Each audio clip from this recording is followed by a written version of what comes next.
What's up, you filthy casuals? Welcome to the Casual Shenanigans Gaming's podcast, a podcast all about the irreverent love of gaming. I'm one of your hosts, Jeremiah, and tonight I'm joined by Dave.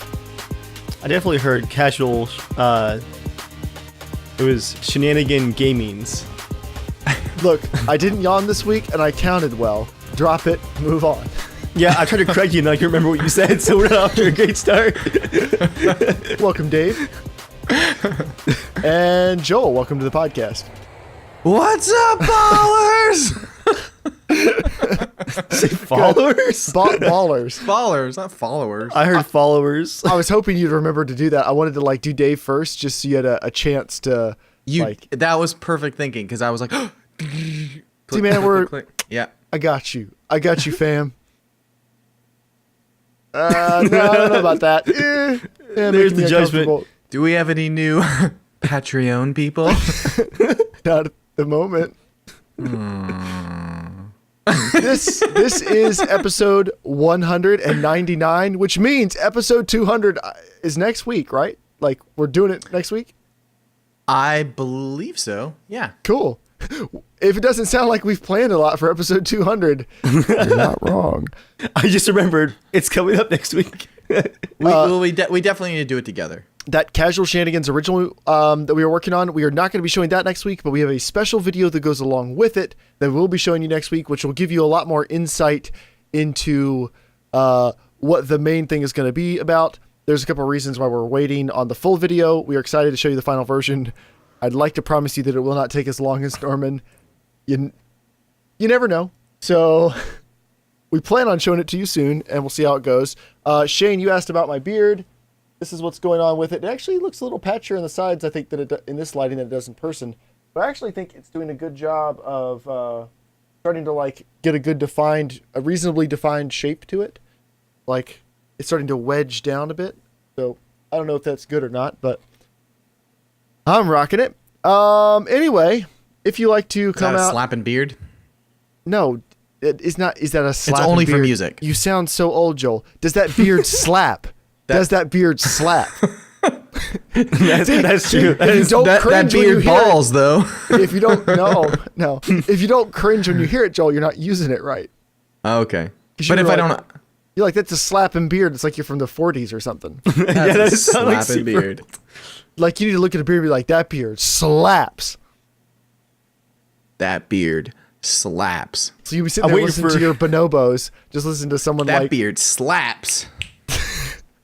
One day Joel's just going to go... you're trying to be cool from. He's going to go full reversion to the Roaring 20s, that's a bully beard, sir! Out of nowhere. I'm sorry, what did you say, General Sherman? Joel's going to be that guy. He's 50 years old. Joel's going to be 50 years old, which is not that far away.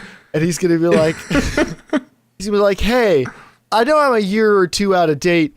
Are the kids still into pogs? Are pogs still a thing? It's I don't remember exactly. It's been are people still listening to Twilight? Are they making more Twilight movies? How much are my Beanie Babies worth now? So anyway, this is a podcast about games.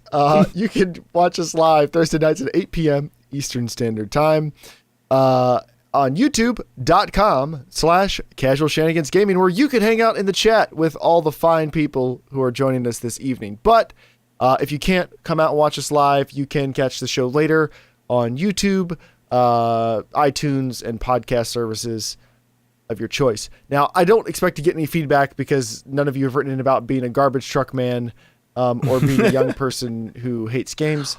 I want to ask, what are you people? If you don't know any Once again, Joel tries to ask innocent question, doesn't come out well. What are you people? Yeah, what do you guys do? If you're listening to this podcast, what do you do? There's more than 5 jobs out there, Joel. I know that, but we haven't heard from any of you. There was a comment I think recently that someone said, I finally got the courage to comment in. And I want to ask, why do you need courage to comment in on us? What are we going to do? I mean, we're probably going to slam you. So stop being pansies and comment in. Write your notes, send your emails, or send your letters. Talk about being send your nervous. tweets, your snaps, your chats. A podcast. Your grams. a podcast listener came through town a couple weeks ago, and he sent us an email like, "Hey, can we meet up?" And I think Dave's exact response was, "I don't own enough guns for this." So Dave and Joel both bailed. So me and my wife went to go meet this. I wanted to go, but I actually had work that night. Dave and Joel both did not actually attend the meal for legitimate reasons. I did explain why you couldn't make it, which was a decently cool reason, but I explained to him. But met up with him, and I was nervous. I was a little nervous going into it. William, no offense if you're listening to this. I was a little nervous because I was like, he seems like a totally cool guy in his email. Seems very normal. Seems like not a big deal. The internet, though, never know. And On a scale of 1 to 10, how much pucker going into the building? not much pucker. But there were some. Grapes were still an option. Grapes? So when we got there, as in going into the hole. Yep. Or they can. Yes. So I feel drugged tonight. So we got there, and we pulled in my wife was like, "How are you gonna know who it is?" And I was like, "I'll be honest, this is the douchiest thing I've ever said. My plan is just to show up and wait for him to recognize me." And it actually worked out really well. Well, it worked out really well because I was walking up, and he happened to be walking up from the other direction. He was like, "Jeremiah," and I was like, "You must be him." But he turned out to be a totally cool guy. We had a great dinner. He had a WRX. He had me drive his WRX. We hung out for like an hour or two, talked. It was a good time. I'm kind of sad I missed it. Cool. So I say all that to say, sorry, go ahead, Dave. No, that was it. I'm sad I missed it. Yeah, I say all that to say, you should not be nervous about writing to us. If anything, we'd be nervous to meet you. We ever do a meetup at a con or something, we're just going to be there the whole time like, please be normal. Please be normal. At least as normal as Joel. Like, there's a bar. Just be above the bar. That's all we ask. Yeah. I mean, if you were to meet me thinking you were going to be creepy, I will out-creep you. So don't even try it. And you guys might think he's joking. You know, at this point, you probably don't. It's been I'm going to rent like episodes. a creepy ice cream van to show up. Hey, hop in the back. This is the CSG party, man. You pull up just a bright green vape juice. Climb in. Oh, dude, speaking of vape juice, so I Really? helped, All right, here we go. I helped on a short 48-hour film festival recently. Mm-hmm. It wasn't mine, but I helped. You have no idea how much of the regrets I felt the second I walked into the door for a crew meet and greet, where we sat around for 2 hours talking about positions, roles, and literally I open the door and I hear a and it's like a giant grape cloud came out of nowhere, and I literally was like, I was like, I just want to get out of here. Like, oh man, I was like, no. all 48 hours, man, just ripping clouds left and right, and it smells horrible. It smells like sweaty grapes, like sweaty burnt grapes. Like, I never thought I would say that about grapes. Like, grapes are good. They taste awesome. They look good, everything.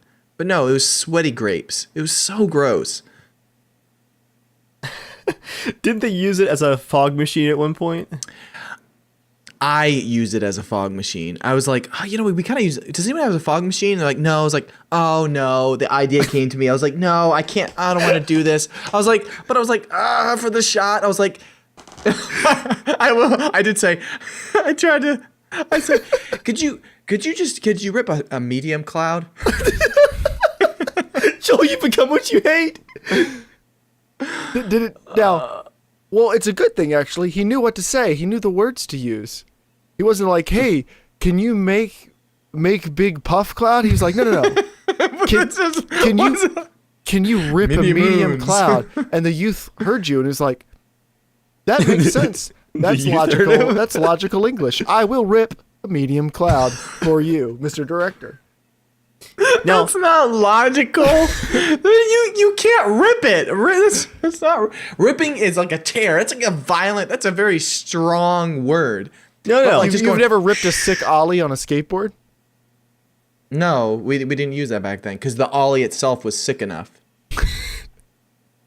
That's the key though, Joel. You ask him to rip a medium cloud, but you make sure that it still slaps. Medium clouds can still slap.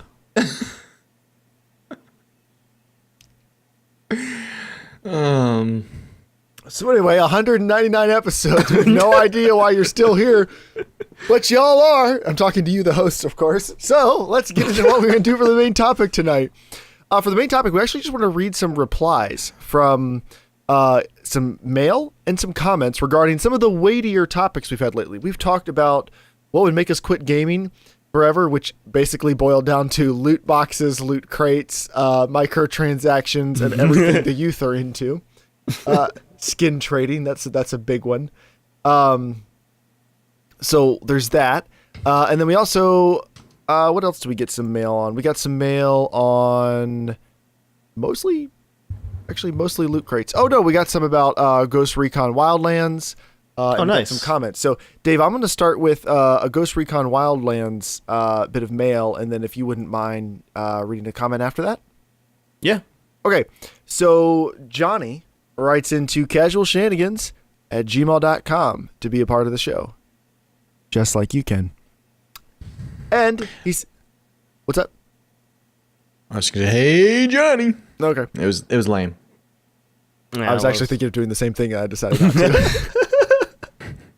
So he says, hey guys, not sure if this got through from the website because I got a timeout error, but thanks for the podcast. It's fun to listen to people who have fun with their podcast rather than let it burn them out. I'm one of the Read few, that again. It's fun to listen to people who have fun with their podcast rather than let it burn them out.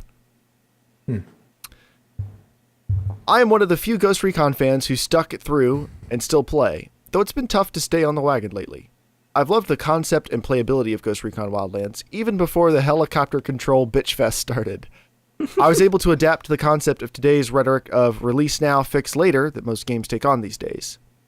The issue I run into with this precedent is the fall off of players when the latest and greatest rushed game comes out. Bring it to today, I love what the game has become, but with impatient consumers, the game has flopped before it even had a chance to release PvP. I'm not a fan of PvP in most games that have an extensive single-player story, but this is one I was looking forward to. Now, everyone I've played with has left, and I'm stuck solo with no task force. Mind you, a majority of the people I played with got the game for free with their graphics card. I'd already purchased it before I got my new GTX card, and even the person I gave the free code to gave up on it early. This seems to be a growing trend with games that can destroy a title scheduled for multiple DLC packs before the first patch even comes out. The Division was also amazing, but it fizzled out, although not as bad, before it really ramped up, along with countless others that I looked forward to, but largely killed off its player base before the stuff I bought the game for came out. I think Destiny would be another one that probably qualifies for that. What can we as consumers do to make this point to devs? Why do we put so much time into things to only play hurry up and wait? Why haven't the developers stood up for their player base and not pushed out an incomplete game? I'm just ranting at this point, but I'm sure I'm not the only one who feels this is the main issue in today's gaming community. This brings me to what you just talked about. If this trend continues, release now and fix later, a $60 game plus $60 to $100 in DLC to get the entire game and benefits over those who don't spend 2x for the game, pay-to-win microtransactions for that extra edge in multiplayer. All these things are making me consider quitting, or at least lean more towards non-AAA indie games or early access games where I'm paying $5.99 for the same experience as the AAAers, only the devs actively listen to me to make their game better. See Ghost in the Shell, SAC First Assault Early Access on Steam.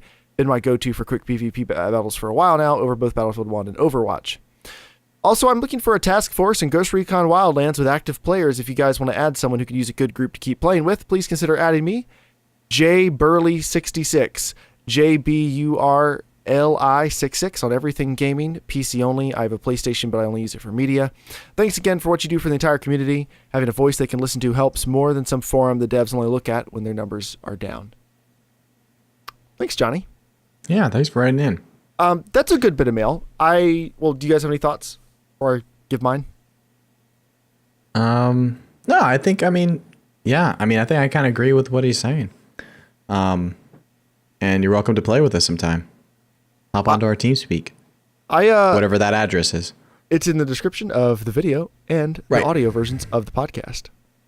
I agree with him in theory, But like I said on our topic last week, I think people overstate some of this stuff all the time. Like, I haven't seen a game that's $60, totally broken on release, has $60 to $100 in DLC just to get the entire game, and there's pay-to-win microtransactions for multiplayer, and you can get the same quality if you spend $5.99 for a non-AAA indie game. Like, I don't think that's a totally fair statement, but I get that he's using a little bit of hyperbole just to, kind of combining things that individual games do that's very frustrating into like one uber super annoying game, which there probably has been something like that. But like, I still feel like most games don't have pay to win stuff for multiplayer. I still feel like it's an incredibly rare thing. And most DLC is not so significant that you should have just like, that you're missing a huge chunk of the game, right? Like most DLC still is more complementary, like another 20% or something, not another 50 or 75%, in my opinion. But what do you guys think? I agree. But I do think it's going that way. I do think like, the fact that you can buy these games are like the legendary edition for $120. You know what I mean? So, okay. With Wildlands, sometimes, when I'm playing, like there's some, character like outfits or things. I'm like, oh, that'd be really cool to get, it's then you can see, you can get it with the legendary edition or whatever, I go, okay, they're just outfits and everything. But it's just kind of amazing now that like, Dave and I, we were talking about a little bit at work that like a lot of games are like going the MMO route, where it's like they're adding in. I showed Dave some footage from Assassin's Creed Origins, and I told him, I said, there is a game where I was extremely excited. I've literally been waiting for an Egypt game for like 10 years from Assassin's Creed. And I don't think I'm going to jump in because of the loot crate stuff and the way they're doing weapons and stuff in the game now. Because it's built around the system of trying to figure out, what's the next weapon I'm going to get? What's the next thing? And it's one of those things where like, if they add a version where I could buy it and get rid of all that and own all the weapons right up front, or you can probably buy it because I know you could buy some in Assassin's Creed Syndicate.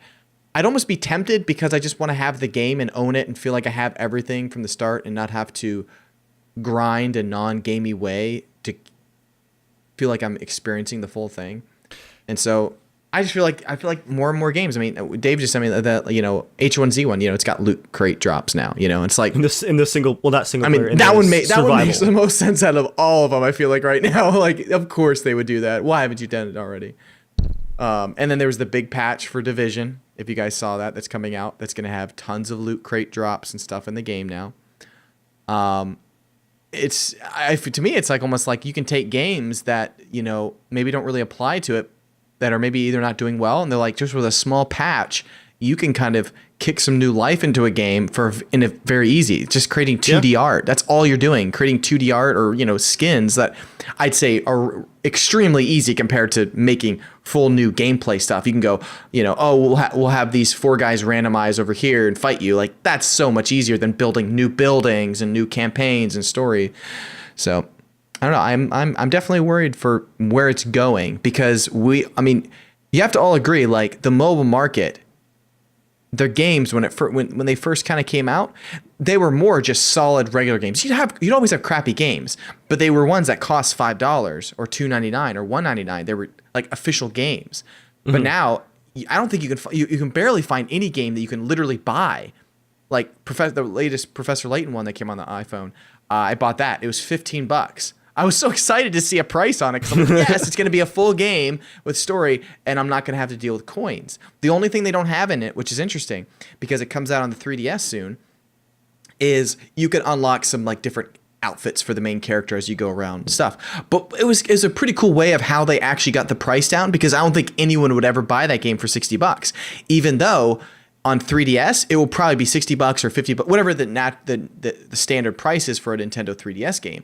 It'll probably include all those costumes and stuff for free. Like it will be in the base game. But I think to get the price down for phones, because no one would go that high, I think that would be crazy now in the market. Even though I think it'd be worth it, but I don't think everyone's used to free.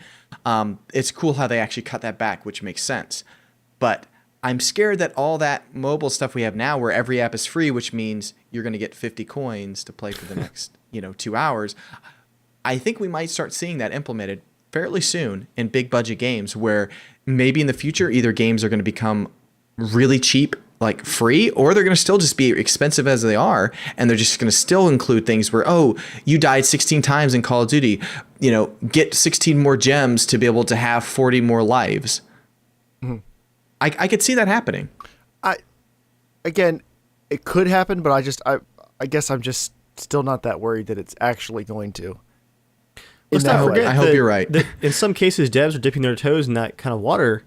You look at the last couple of Battlefield games where about a month or two after the games come out, you have the option on Origin to buy the shortcut pack and literally just unlock all of the unlockable stuff. I think it's like $30 per unlock pack though. So it's like medic class, like $20, assault class, $20. So it's like you pay $100 or you pay $60 for the game, $60 or $50 for premium, then $20 per unlock kit. You can drop like $350 in the game. But I'll just go back to, besides waiting to play a game because you get the most patched version of the game, obviously that doesn't really help for multiplayer games where you want to play with all your friends because that sucks. But you could just wait until until the Game of the Year edition's on sale on Steam, or the complete edition's on sale on Steam in a year for $30 with all the DLC. You still don't need to pay that much. Mass Effect Andromeda came out 4 months ago? 3 months ago?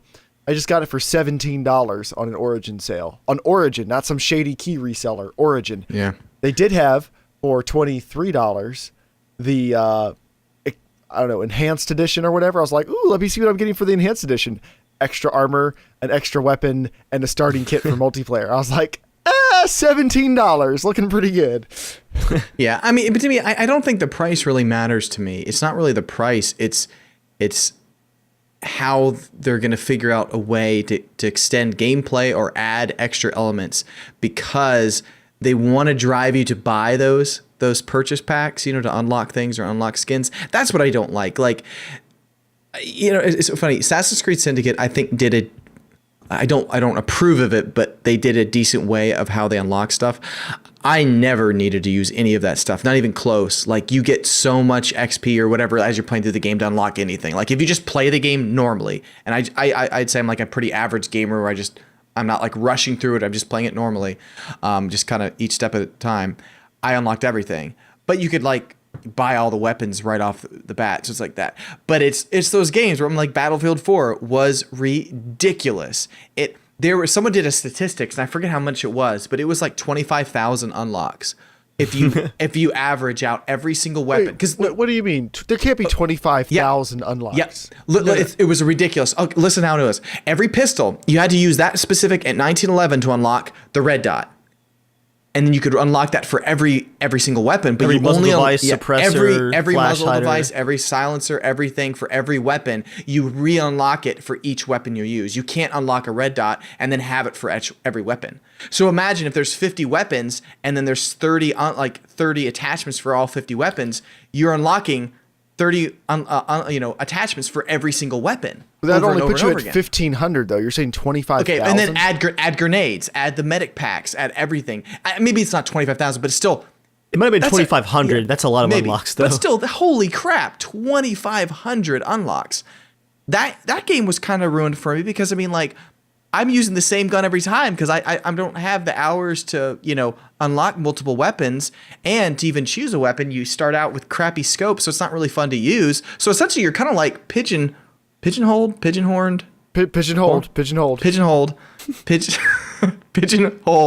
into using certain weapons because you unlocked them earlier or whatever. It's like you kind of almost grind through crappy weapons to get to good ones.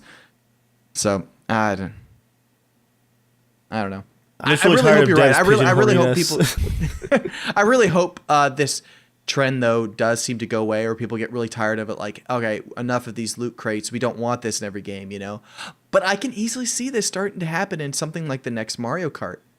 Remember, online passes didn't last. Remember? Glad about that.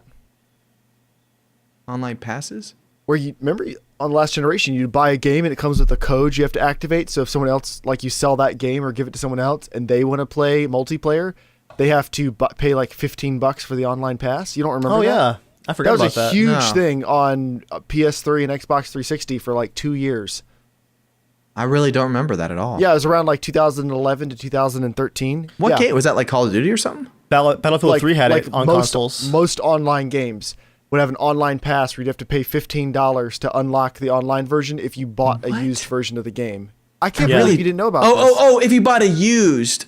Oh, okay. Or if you loaned it to a friend. Like, I mean, oh my gosh. if anybody other than the first person played it, like... Yeah, okay, I kind of do remember. I don't think I ever ran into that problem because I either had like a new game or I didn't play it, so I didn't even notice that was a part of the thing. It was definitely a thing where, like, if you wanted to show your friend in Battlefield 3, they have to log in with your like EA account to play it on consoles. Gosh, that sucks on console. Like, all right, I got PSN. I got the game. Oh, now I got to unlock the unlock thing, and then you got to get the gems and you got to get the crystals. Crystals. Man, they're pigeonhorned you everywhere. That's a good pigeon horn. The horn of the pigeon. Why don't I just picture like a pigeon going doo doo doo? You've been pigeonhorned. All right, we got a sucker over here, guys. Pigeon horned. On last week's podcast, L Tofty wrote in, and he wrote, "I don't mind loot crates so long as they don't adjust how the game plays. For example, I don't have a problem with the Battlefield 1 loot crates because all they do is give you skins or double XP to help you level up faster, or a puzzle piece to a melee weapon that isn't stupidly overpowered compared to the standard ones." That's a good point. That would have sucked if the puzzle melee weapons were like all instant hit kills or like extra damage or swung fast or stuff like that. They're just different. They're just like rare. I hadn't thought about those. He says, compare that to the Call of Duty Advanced Warfare crates where you get skins, but also weapons that have more damage, more fire rate, etc. So is that like kind of like the Destiny common loot crate thing where it's like plus 10% armor piercing or basically blue or purple? But like speed, yeah. That sucks. He says those adjust how shootouts actually go in game. It was very rare towards the end of Advanced Warfare multiplayer to find anybody using the standard weapons anymore. Oh man. It was all improved weapons that, if you didn't play often like me, put you at a serious disadvantage. Those are the loot crates I have a problem with. That's not to say I wouldn't use loot crates when I would get them, or the more powerful versions of those weapons from them, because other people were already using them. If I don't want to get left behind and outmatched, I would need to use those other weapons, which I think is another problem with the system. Some people don't want to use it, but have to stay competitively viable against other players online. That is my worry for Battlefront 2, is that after a few months, people are going to have like a huge stash of these like plus 20% weapons, and it's just going to be irritating to constantly get killed by people with purple loot. Yeah. Speaking of which, got another piece of mail from Noah R., the guy who said he finally worked up the courage to send us an email. So Noah R. wrote in to casualshenanigans@gmail.com to be part of the show, just like you can, and says, on loot crates, they suck, period. They have absolutely no place in AAA games, in my opinion. I look at the Halo Master Chief Collection and see all the armors that used to be unlocked, now they are random. I look at the Call of Duty 4 remaster and see my classic weapons turning different colors, which I did not know was true until I read this, and then I looked it up, and it is. The sparkling skins? Yeah. Oh my gosh. I thought I hated the gold skins in Battlefield 1. If they sparkled, I see Battlefield 4 emblems with every imaginable breast size out there. I'm only 19, but in the relatively short amount of time I've had to experience it, I've seen the gaming community become incredibly impulsive. There was a time when I would say that one of the biggest reasons I played PC was for the community. However, in today's world, I honestly have a better time playing online games on my Xbox One than I typically do on my PC. Modern games fit this trend anyway. Valve is a great example of how turned around gaming has become. The Valve that made Half-Life 2 no longer exists, and instead they sell skins and other crap to impulsive CSGO players around the world. That example is pretty much the gaming community in a nutshell, at least from my experience. I would say that truly great and genuinely interesting content is definitely being sacrificed in the name of skins and other modern trends. Unfortunate as it may be, I blame the consumers as much as I blame the businesses. I'll just cut in to say you should mostly blame the consumers. Valve isn't a failure for selling Counter-Strike skins. They are a successful business. Counter-Strike skins, I like it. They're selling Counter-Strike skins. Like, but this is still me, by the way. They like, you may disagree with some of their business decisions, but they are being a successful business because consumers actually want that stuff. Like, be more mad at the consumers than you are at the companies. If the consumers weren't buying it, the companies would stop doing it. That's why online passes aren't a thing anymore. But anyway. It just blows my mind that consumers want that. Like, that's something, I can't wait to play games. Roll the dice. Yeah, well, what am I going to get? Why did consumers want to collect Pogs? Why'd they want Beanie Babies? Why? It's just people like stuff like that. Like, it makes sense to me. Doesn't make sense to me. But then again, I have like 5 watches. Can I wear all of them at one time? I cannot. I have different sets of speakers set up in different places because I like how they sound for different things. Like, I have several pairs of headphones. Like, people. But could we get the loot crates, like just a loot crate game? Like, all the loot crate stuff goes out into a separate game, and then it's not in the game. But like I said, in most games you can just ignore it. You don't like it, just don't play it. I can't wait until they add loot crates into Forza, the next car game you were so excited for. And just to get to the map, while it's loading the map, Forza got 14 Forza has had skins. spins for unlocks for like 4 games now. Spins? Yeah, like if you level up, they give you a spin on like a giant the Price is Right wheel, and you might get money of different types, or you might win a free car. No. But that's totally fine. See, it's not automatically bad. Because in that game, kind of the point is there's 700 cars and they want you to drive all of them. Like, you just have to buy them. They're not all unlocked from the start, but they're all available to purchase if you have the money. So you might on your first spin get $2 million and be able to buy like the nicest car in the game. Like, they don't make you grind to level up. Like, it's super easy to get money, but it's just I guarantee you the next one's going to have it. No, I'm saying they already like I'm saying loot crate ones that you like have a chance. Like, it's going to be like the same exact theme that's going on right now. Like, yeah, I know what you're talking about. Yeah, it's a little bit different, but I would guarantee it's going to be 100% out. Destiny and all that kind of stuff is going now. The next game. Well, Noah says, anyway, guys, thanks for the show. I've been watching since the episode's number in the teens. Maybe I misremember, but I believe I even played Chivalry with you at one point many years back. Oh, man. I think I remember that. He said, regardless, CSG is the only podcast I stay updated on, and honestly, you guys have made me laugh more than I care to say. Embarrassingly, one of my fondest memories from when my family went on vacation to Hawaii last year is when I sat in the car laughing my ass off while all of you talked about waffle stomping turds down the tub drain. that podcast was something else. Thanks for all the memories and great content. I can't be grateful enough. Sincerely, Noah. Thank you, Noah. I mean, he's been in the chat and leaving comments and stuff for years, so I'm glad you wrote in, man. Yeah. What we got next? All right, Dave, got another comment? I do. This one is going to be from, this is a fantastic YouTube name, Bomber Longbottom. It sounds like a character Joel would make in,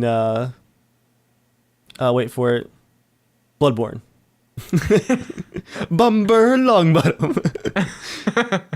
He says, yep, it's totally like gambling. I hate that shit. It's becoming more prevalent and definitely ruining some games. What game is COIW? Call of Duty Infinite Warfare? Oh, yeah, that's it. Was a decent game by all accounts and was held back by the self-destructive greed of whoever monetized it in that way. Got a pretty long comment here, so let me just summarize a few things. He says, in my opinion, all games should have some means of allowing users, aka buyers, access to the whole game from the moment it's loaded. For instance, for multiplayer games, you'd have an offline mode with bots that allows you to have all the items unlocked, or unofficial servers with custom settings. Better yet, have no progression at all, or make the progression symbolic like in Red Orchestra 2. Yeah, he basically says that he has a big problem with racing games that have a progression system that unlocks the best cars behind the progression system itself. Mm-hmm. So you start out driving the simple cars, and then you unlock the more fun ones after putting all the hours into the game. I mean, I think most racing games do a pretty good job of that. Like in Forza and Gran Turismo, you can buy it whenever you want. Like it's available to buy. You just got to save up the money to do it. So I like the idea of starting with a relatively simple car and then leveling your way up. Like that's the type of thing that I've been doing for 15 years in racing games. Like I don't have any problem with that. That's just normal progression. Like you start at an RPG as a lower level character and then you get more and more powerful as it goes along. But no, I agree with you too. I think there's a really good balance too, because there's a level of some games I've played where, you know, after the first 5 levels, or let's say once you get to like level 15, you can almost unlock everything, or you have like, it really gives you the ability to like, you know what, I'm not going to have to grind. Literally, I'm not going to have to complete 100% of the game to unlock everything. You're almost going to have to only complete maybe 50% of it, and then you have everything.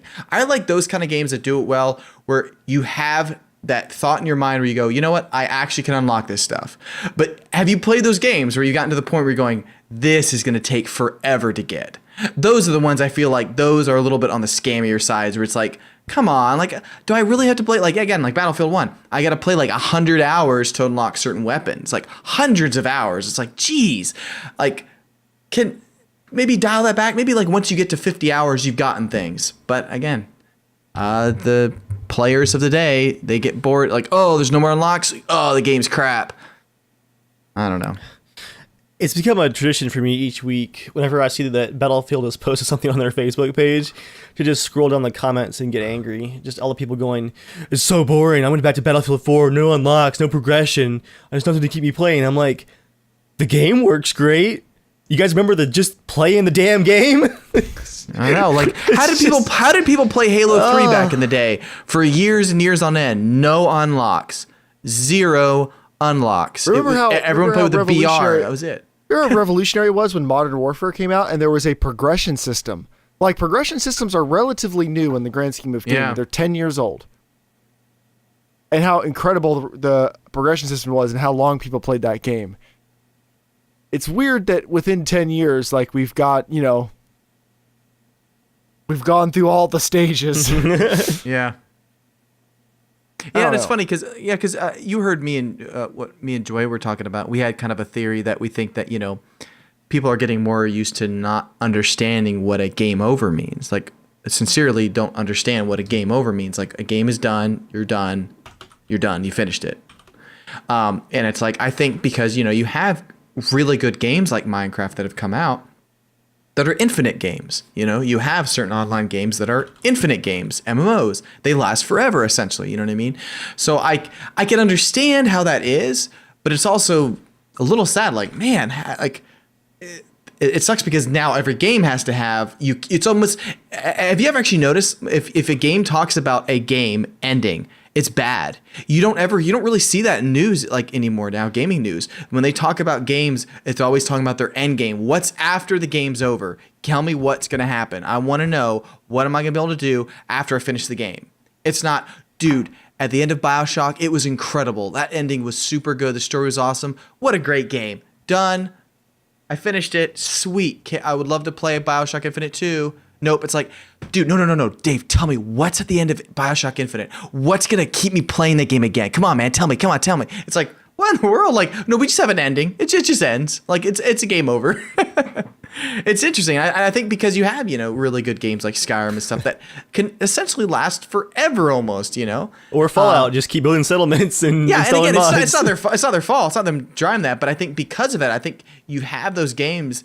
And then kids, whoever, you know, gamers nowadays, they're growing up on those games. They're just really getting used to, oh, well, you know, when I finish a game, I should be able to have all the weapons again and go back through or do something. Or when I have this, I should be able to have a new game plus. Or like, it can't, there's got to be more. If there's not more, it's not a good game. I don't have my money's worth. So it's interesting. Yeah. Any more comments? I really wish we get... Oh, I'm sorry. I didn't mean to comments? No. All right. It is now time for What Are You Playing This Week? A part of the show where we talk about... What do we talk about, Joel? What we're playing. Wow, Joel, what have you been playing? Let's not use that voice anymore.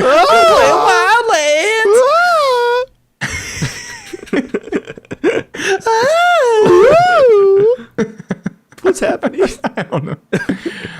I've been playing Wildlands, and I've also been playing 2 Nintendo Switch games.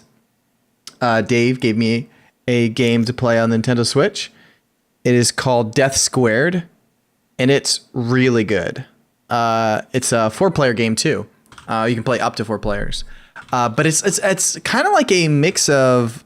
Kind of reminds me a little bit of almost like puzzles, like a Bomberman, but Portal. It's really neat. The narration is incredible. There's a guy basically talking about starting up this AI program, and the AI program's talking back to him during the whole game, and it like constantly happens. Like even though the levels are changing, it's as if you hear like the mic feed of the guy just going, "All right, I got to do my job here," and so you just work together on moving these little puzzles and blocks around to get to certain areas, and it gets really challenging, but it's really fun. But it's really sarcastic, witty, and it's really fun game. I think we're on like level 35 now or something.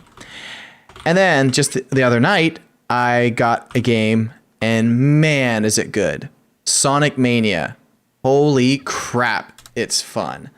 I've been waiting for a really good Sonic game for a long time. There's been a few games that came out like on like the Nintendo DS and stuff. They had a few good games here or there, but when they transitioned to do a lot of 3D Sonic games, the quality just wasn't great. Like there's some, handful of good experiences here or there and stuff, but this is legitimately, guys, like it's let me see if it will, there you go. It's just, not exit, go to continue.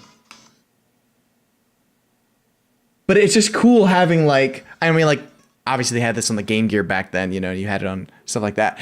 But it's one guy who apparently was a fan of the series, huge fan of the series, and he started developing like a fan-made version of it. And then Sega ended up hiring this guy, and he worked on a few other like remakes of some of their older games. But this game is like a love letter to Sonic fans. It really is. Like it's got just hitting start on it and it goes Sega. I'm like, oh my gosh, it feels good to hear that sound again. Like I remember that just brings you back to childhood, like such a cool experience. But he's like redone like all the levels. It's all in a brand new engine called the Retro engine, which is cool.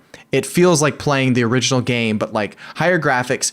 He's updated almost every single level, and then he's created brand new ones, but in the style of old.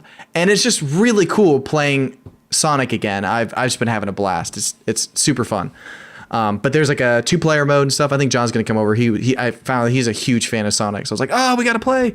But like you have Sonic, Tails, and Knuckles in it, so I was like, I think it's gonna be a major hit for Sega. I think so. Yeah. So, which is funny, like an old school, like just throwback game. It's gonna be a huge seller, I bet. Yeah, because you hit it, you play it for a second, you realize, man, this game was made so well. Like the gameplay is so fluid and really well done. So, what kind of skins can you unlock for Sonic? Or sorry, sprite skins. There's some cool. Yeah, there's no end game, so it's garbage. Joel, I saw your eyes like seriously twitch there as you were contemplating what I said. Oh my gosh, Dave, do you know that part in Harry Potter? I think the 5th or 6th movie when Dumbledore looks at Harry and he like kind of sees the flicker in his eyes. Oh yeah. Of Voldemort. Yeah, that's what just happened when you like just have skins, snake eyes. Don't you take this from me? That's all I have. Joe, do you mind checking your mic volume real quick? Make sure you're not peaking. Voice sounds Test. Tiny bit peaky. Under TeamSpeak. Well, just if you look at it on the actual Audacity recording, it sounds a little peaky on TeamSpeak, but if it looks fine on Audacity, then it's fine. It looks the same, but okay, nope, no problem. I adjusted it down just a tiny bit, just in case. No, you're good. All right, Dave, what have you been playing? I played an hour of Rising Storm 2 Vietnam a few nights ago. I hadn't played it well just because I've been busy with other stuff, and I was waiting for some patches to come out. And that game is stressful to play. I was telling Joel, it's one of those FPS games that's so intense, like where you're pixel hunting for enemies and you're moving from cover to cover, that when you die, I tend to like get jump scares when I die, because you'll watch from like behind cover, you're hiding in the bushes, like, okay, looking across the rice paddy, I think it's clear. You snipe one guy in the distance, okay, haven't seen anybody for 30 seconds, I think I'm clear. You start doing the crouch run across the rice paddy, and you get that super loud headshot, boom, as you get killed, and it just makes me jump every single time. So I hadn't played it in a while. It's a bit stressful to play, but the last couple of patches have really improved the game. I was getting 110 FPS on ultra settings with no more micro stutter. So huge improvement since launch.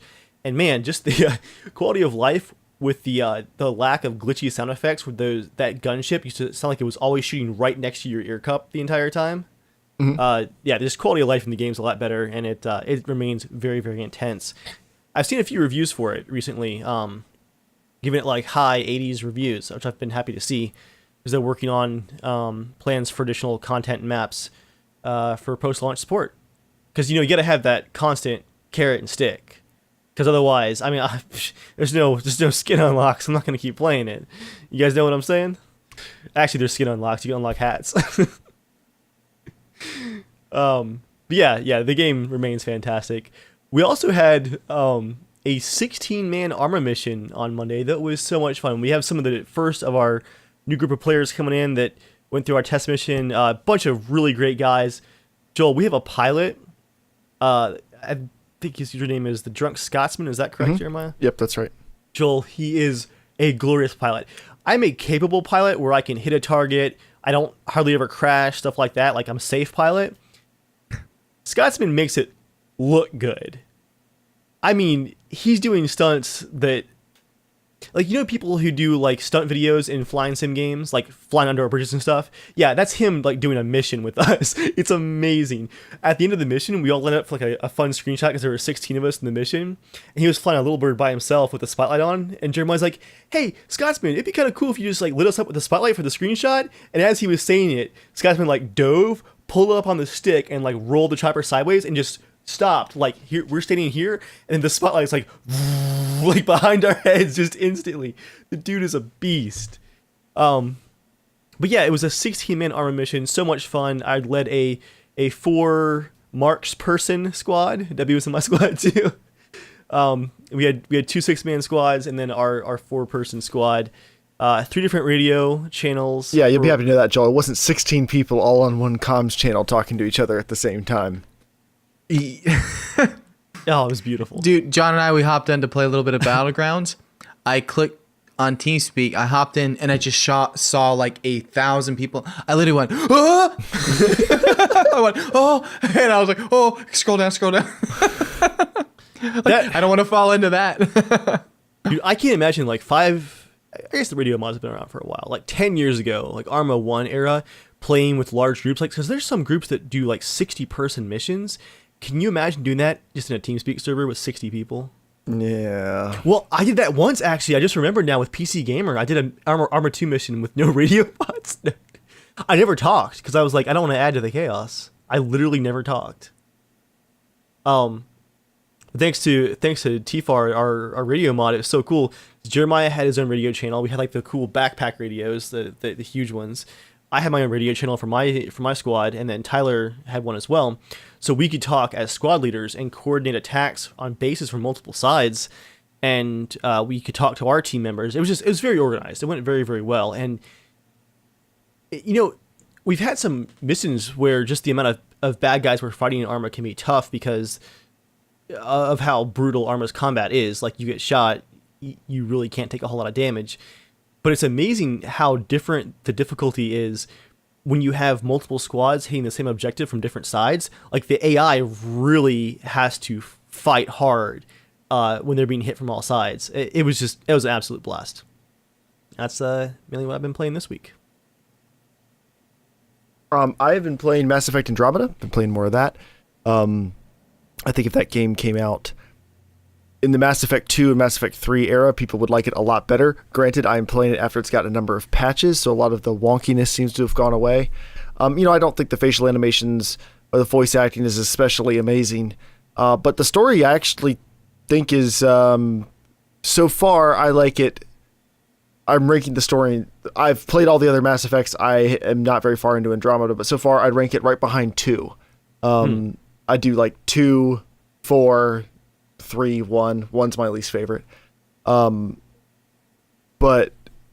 yeah, I mean, I think it's a legitimately good game, and I'm having a lot of fun. And for $17, I was playing my Origin trial, so I had 10 free hours. But for $17, I'm probably going to get my money's worth out of this game. So I'm really enjoying that. But besides that and Arma, the new game I tried this week. I just saw a lot of people recommend it, so I installed it, played it for a couple hours on last Sunday morning, and I was like, oh crap. So I'm going to do a Potato Basher video of it. I'm just really into it. It's called Hellblade: Senua's Sacrifice. And it is sort of like a walking simulator. That term maybe gets overused, but it's made by Ninja Theory. It's a heavily story-based, about 5 to 6 hour long game. It's only 5 to 6 hours long? Yeah, which for a walking Really? simulator is actually pretty normal. Hellblade is more of a walking Yeah, but really? I thought I saw kind of fighting or something or whatever. There's fighting. But it's about that long.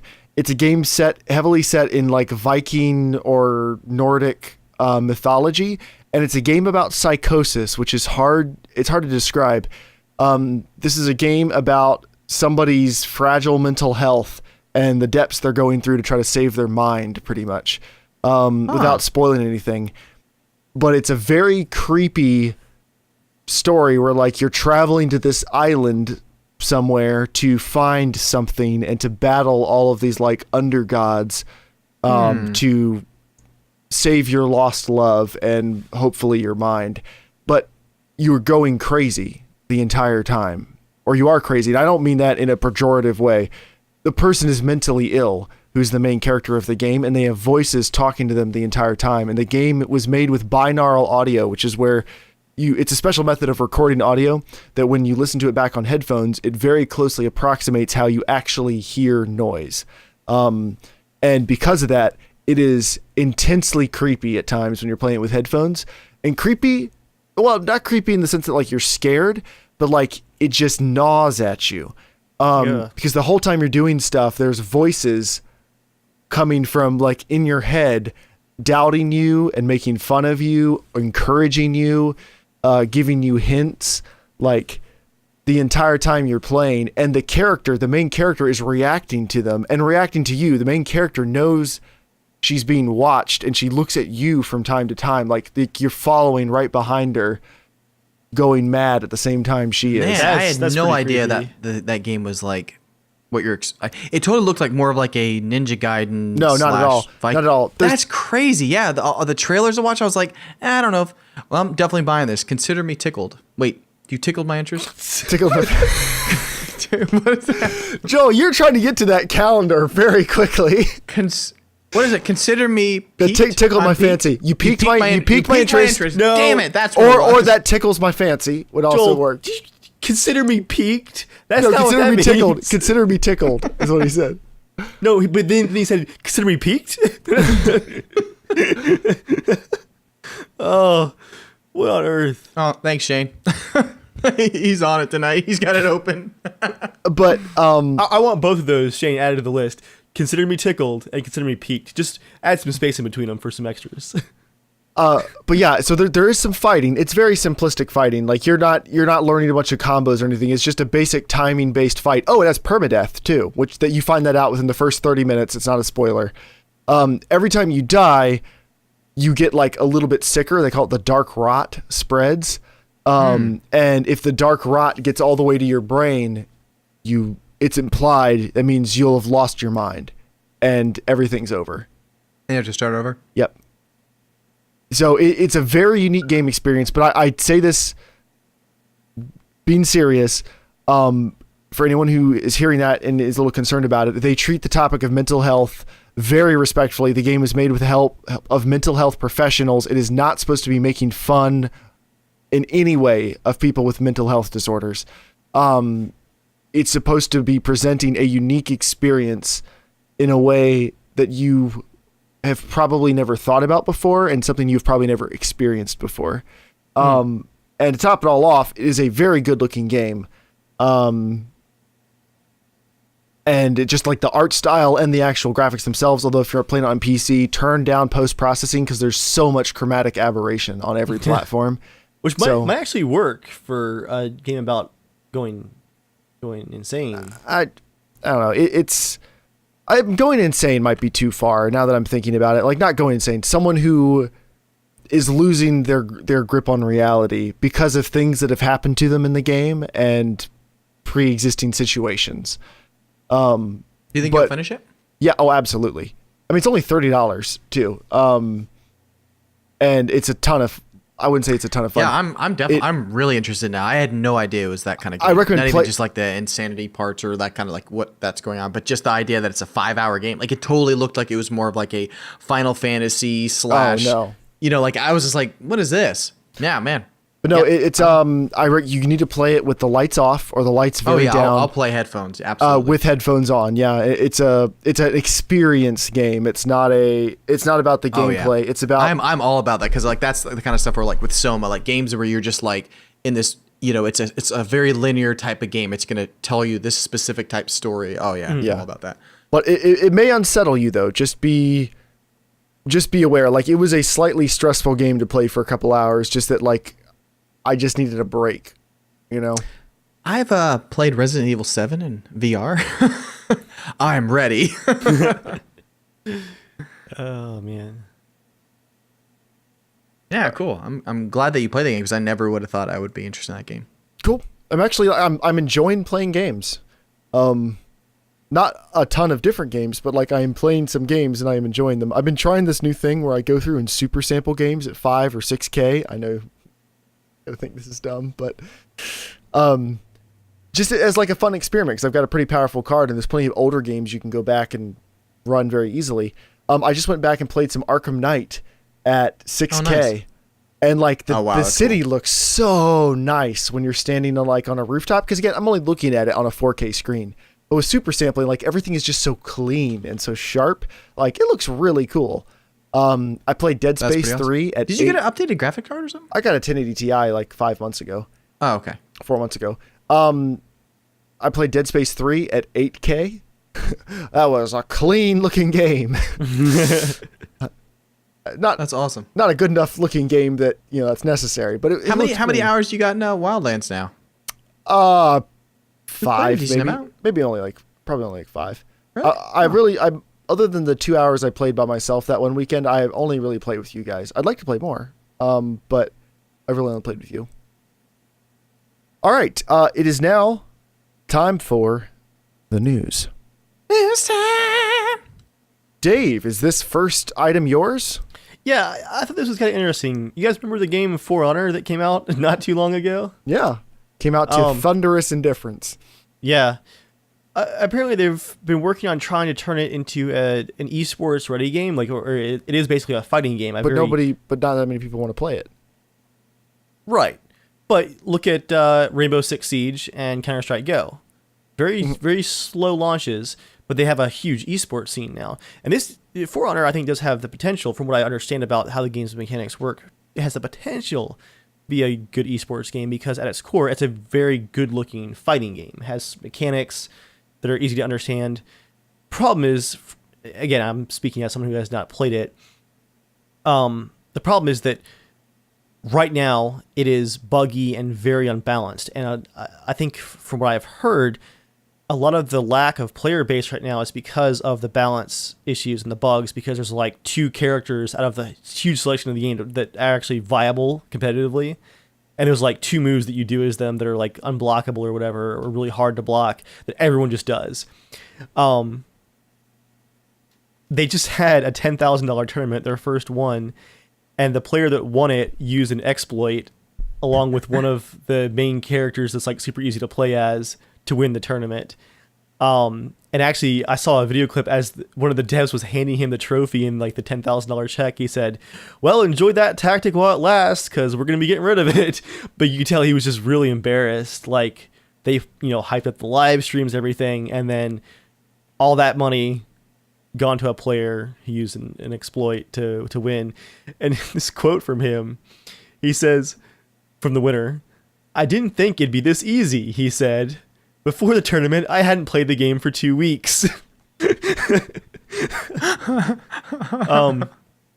Wow. Over on Reddit, the main community for the game called the tournament a disgrace and shameful.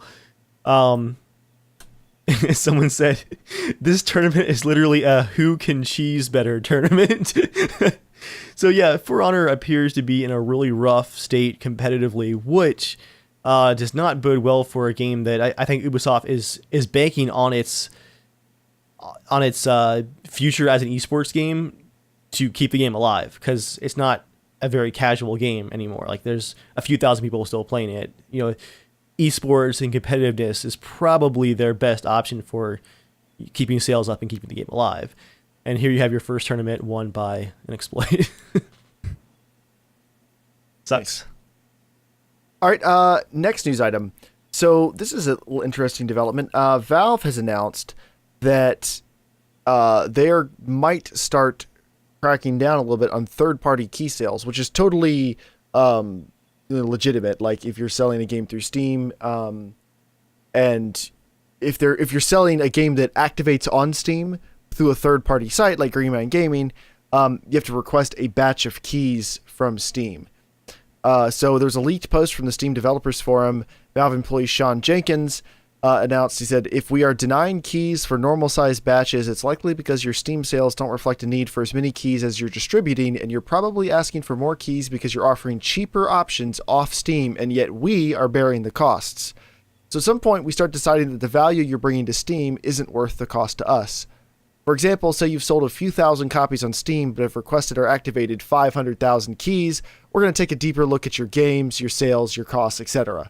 Basically being like, you're installing the game, people are installing it off of our servers, we're hosting stuff, we're generating these keys for you. If you're doing most of your business through third-party sites, what's our incentive to host your stuff here? Which I think is totally legitimate. Like, makes total sense. Huh.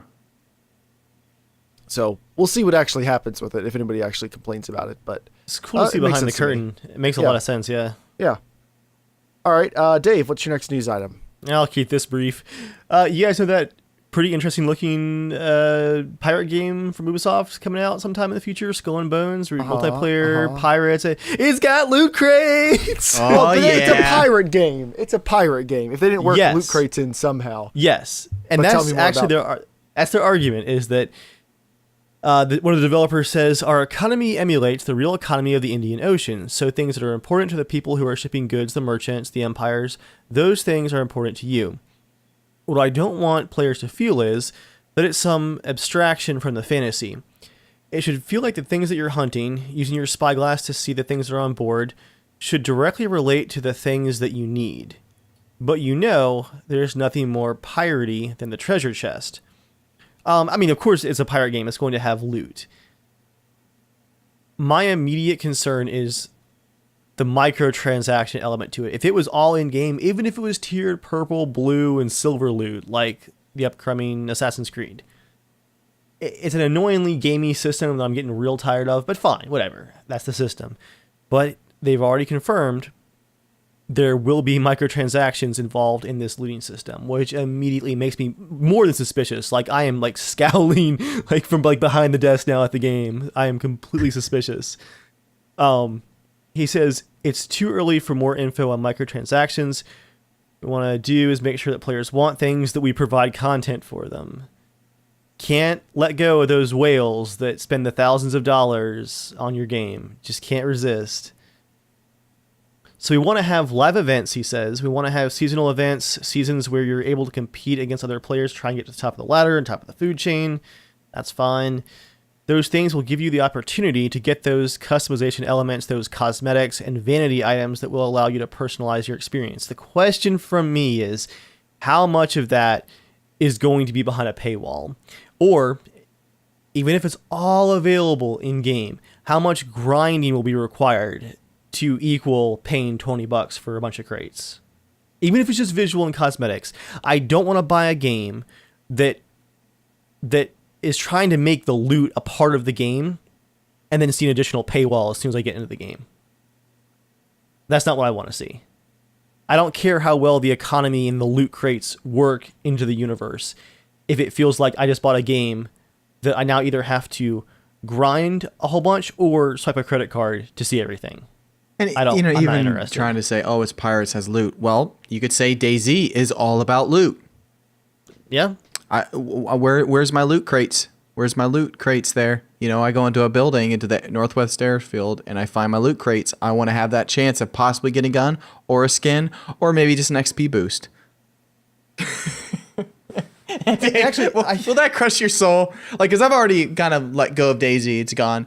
But if it comes out when it does come out, when it does, Yeah. and the game has loot crates, That would really upset me because Bohemia first Dean Hall said that we're not going to have loot crates ever, and then Bohemia has maintained that, and I trust Bohemia. I was joking with Joel a few days ago that like Bohemia may be behind the times on some things, but hey, maybe that's a good thing in this case. We won't see loot crates until Arma 5. Yeah. That's true. There's still time.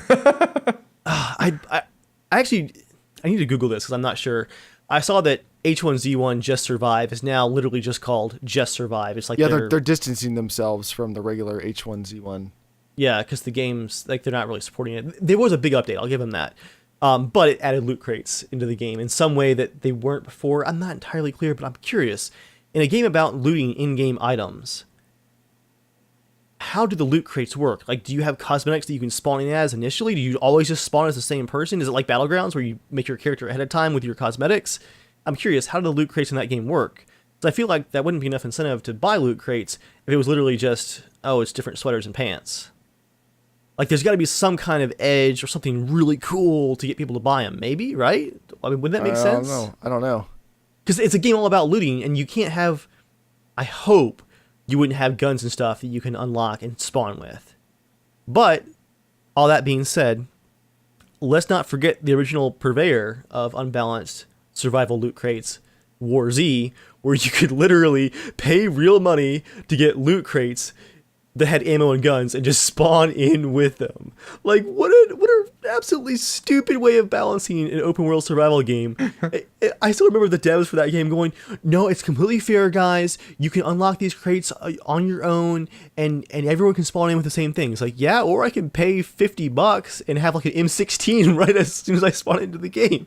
Like, I don't care if everybody can do it. It's not balanced.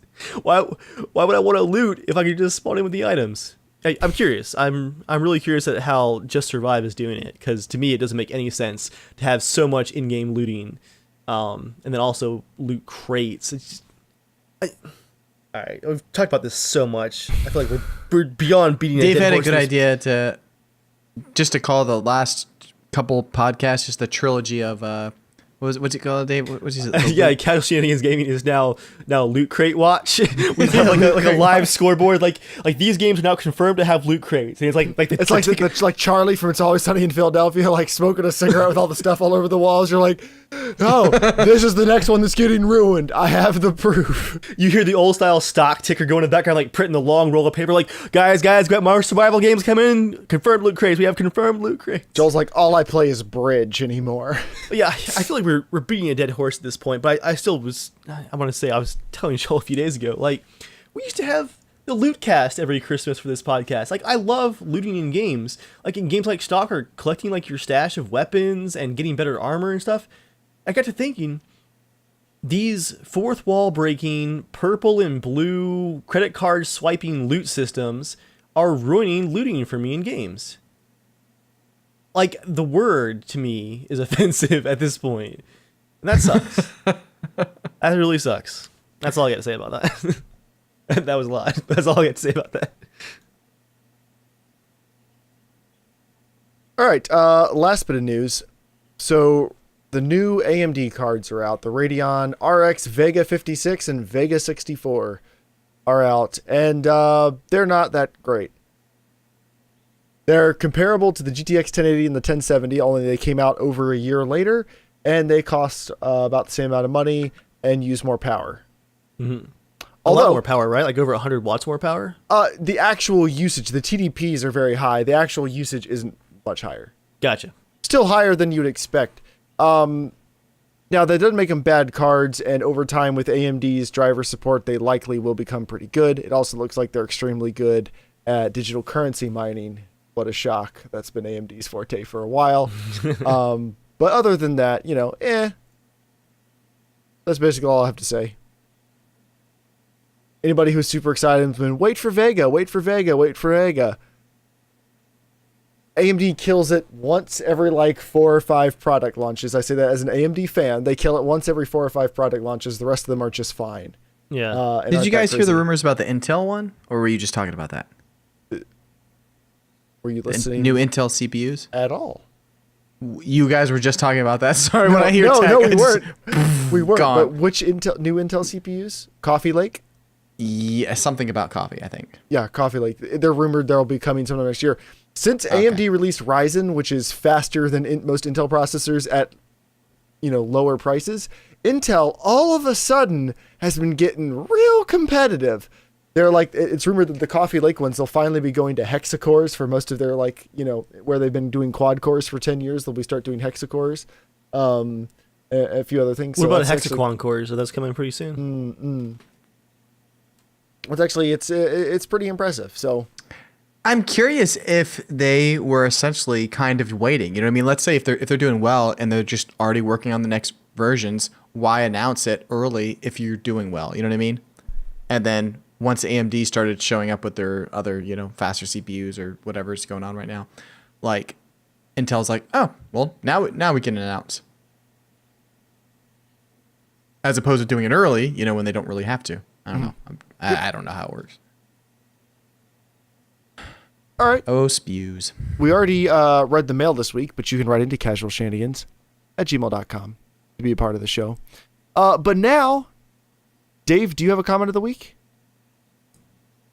I don't. Then now it is time for 90 Seconds with Joel, a part of the podcast where Joel talks about whatever he wants for 90 seconds. Joel, what you got for us? And go. I picked up a book. Oh, no. It's something that's very relevant today. I was at Michael's craft store, and I saw this at the checkout, and I literally had to ask the lady. I said, "Do people buy this often?" And she goes, "Is a book Fun called with fidget Fun spinners. with Fidget Spinners: 50 Super Cool Tricks and Activities." Okay. Let me just read the back for you guys. The ultimate fidget spinner trick book. Wow, that voice didn't last very long. Hit the big leagues of fidget spinning with this one-of-a-kind guide. Soar to new levels of fidget skill with awesome spinner stunts and games from Geekbyte host David King. Become a world-class spin master and impress your friends with epic moves. Check out today's most popular spinners and learn how to care for and customize your own collection. Discover why fidgeting is actually good for you, plus the cool science behind it. Embrace the fidget spinning lifestyle as you track your progress and tricks in a handy notebook. Okay, and the introduction is Chapter 1, Ready, Set, Spin, all about spinners. Chapter 2, the good, the better, and the totally awesome types of spinners. Chapter 3, spinner tricks and games, beginner, intermediate, advanced, uber advanced, impossible bonus tricks. Wait. Yep. Impossible bonus tricks. Here, I got? found one. What are some I gotta read. impossible Here- bonus tricks? Here's just under advanced. Wait, where is it? Come on.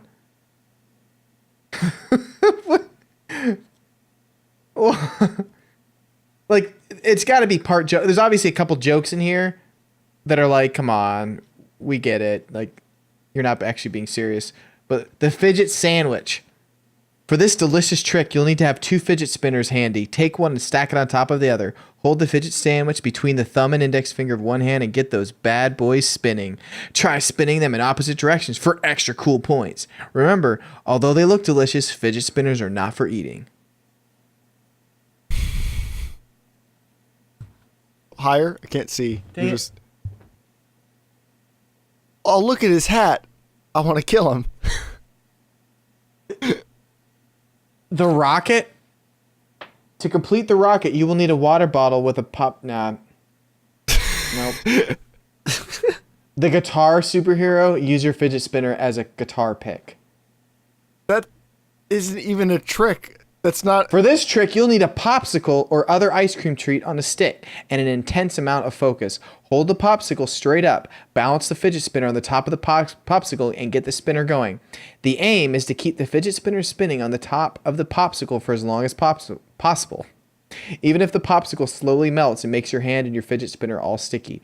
It's certainly not a clean trick, and you might need some napkins when you're finished. Try this trick with a friend spinner so you don't get yours all sticky and gross. I don't know if you normally need napkins when you're done with your fidget spinner tricks, but Some very pleasant tricks. There's one where you get your friend to ride a bike next to each other and you try to pass the fidget spinner while riding your bike. I want to tell people that there is this thing called skateboarding. It's very dangerous. I would rather you break your leg and just do skateboarding. Don't stop fidgeting. Stop fidgeting, Joel 2017. Stop fidgeting. I like this. Just something kids do to have fun. And Joel's just like, no. But they're not kids, man. Kids, fidge all you want. People that are over 18, stop fidgeting. Let's move on. That's my name for fidget spinners. Just fidget. Please stop using that word.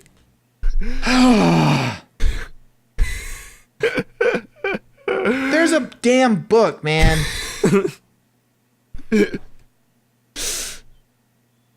You're like that old grandmother who just watches Fox News all day long and just screams about all the immigrants coming and taking the jobs that she retired from 20 years ago. How's that one go again, Joel? Is that like Joel. Now, Dave, back me up. It feels kind of good when you tilt it back and forth like that, doesn't it? Like it's kind of a cool feeling. I'm fidgeting. Yeah. Yeah, bro.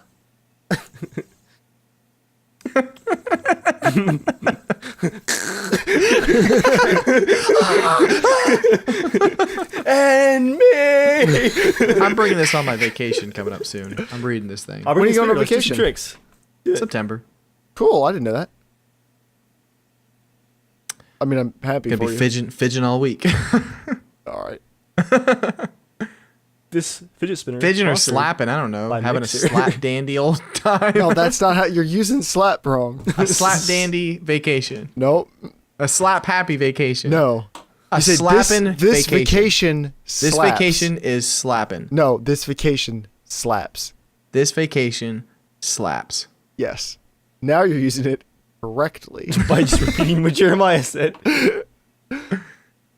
Now, it is slapping. That's so old. That's only So, losers someone just said use that. fidget spinner loot crate. Now I need to know. Fidget spinner loot no. crate. Is there something you can get? Official loot crate. Like there's like the loot crate site. Can you do one all about fidgeting and spinning? Please.